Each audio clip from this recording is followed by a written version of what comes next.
ഒരു കോൾ ഉണ്ട്. కోళం అదే ఇంటర్నేషనల్ కాల్. ఇంటర్నేషనల్ కోళం. మీరు పూర్వజన్మలో ఇక్కడ పుట్టుంటారు, తెలుగు వాళ్ళేమో, అందుకని మీ సినిమాలన్నీ తెలుగులో బాగా ఆడుతున్నాయి. സംഭവം എനിക്ക് മനസ്സിലാവുന്നില്ല. കാര്യം എന്താന്ന് വെച്ചാൽ തെളിച്ചു. యు మే അയാൾ എന്താടാ പറഞ്ഞത്? ഇംഗ്ലീഷ് ആയതുകൊണ്ട് എനിക്കൊന്നും മനസ്സിലായില്ല. life you must have been born here. That's why all your films are very super hits in Telugu also. ഇതിനെക്കുറിച്ച് രണ്ടു വാക്ക് പറ.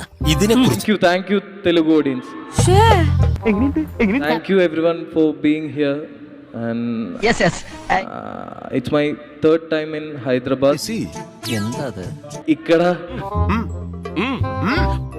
one second ikkada మీ అందరితో ఉండడం చాలా సంతోషం. ఇక్కడ మీ అందరితో ఉండడం చాలా సంతోషం. എന്നുവെച്ചാ അർത്ഥം എനിക്ക് അറിഞ്ഞൂടാ. നല്ല വെയിറ്റ് ഉള്ള വാക്കല്ലേ, കൊള്ളാം.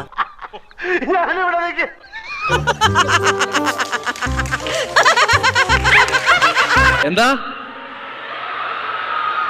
ഇതിലും വലുത് ഏതാണ്ട് വരായിരുന്നു. ഇങ്ങനെ തീർന്നത് കരുതിയാ മതി. എല്ലാ മലയാളികൾക്കും ഒത്തിരി നന്ദി. Thank you. പ്രസംഗം കലക്കി, എന്നാലും പഹയ മലയാളത്തിൽ നിനക്ക് ഇത്ര വിവരമുണ്ടെന്ന് വിചാരിച്ചിട്ടില്ല. അതൊക്കെ ആവശ്യമുള്ളപ്പോ എടുത്ത് കാച്ചിയാ മതിയല്ലോ എന്ന് കരുതിയാ. ഞാൻ പോകുന്നു. Bye bye.